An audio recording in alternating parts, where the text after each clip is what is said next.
Mm, mm-mm, mm-mm. The perfect middle is the guy that raises the kids, but is willing to leave the woman if she gets disrespectful or too comfortable. Yeah, that's just wrong, bro. But don't worry, that's what I'm here for. I'm here to help you think in a certain different way. So let's go ahead and fix all that. So in the previous video, I talked about this situation behind me, right?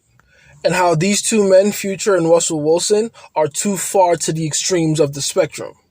One is way too arrogant and lacking in the ability to emotionally connect, and the other is way too sensitive and lacking in the ability to show some teeth and have some balls.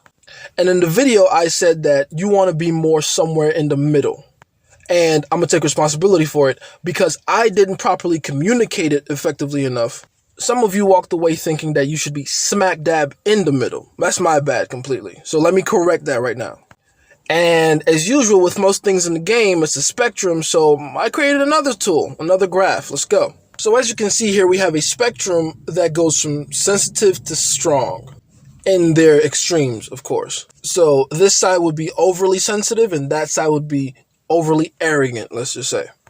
And as you can see, indicated in the color green is perfect middle, which is exactly what the comment that I'm replying this video to is kind of alluding to, right? The guy in the perfect middle that is willing to raise the kids, but then walk away at a moment's notice.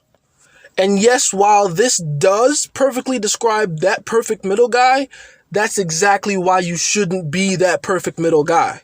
You see, indicated in purple right here is what I like to call the perfect balance. And as you can see, it leans a little further towards strong than sensitive.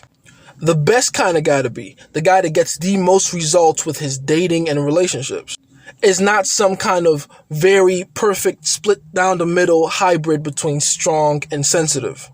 What he is fundamentally is strong, but with a dash of sensitivity in there. You in your entire demeanor and attitude should be leaning towards strong, masculine, and polarizing. Again, look at the comment above. The guy in question is willing to raise the kids. That's primarily a sensitive leaning guy. Because if you had any inner strength as a man, you would know that you really shouldn't be willing to raise anybody else's kids. There's nothing noble or praiseworthy about committing your effort, time, and resources to propagating someone else's seed. All your time and effort should be going towards the propagation of your seed. And that's not just me saying it. That's how it is throughout the animal kingdom. I don't really like to use these words, but the alpha gets to make the babies. And it's the beta's job to raise those babies while the alpha goes and conquers all the women. And that's why I look at this comment and say,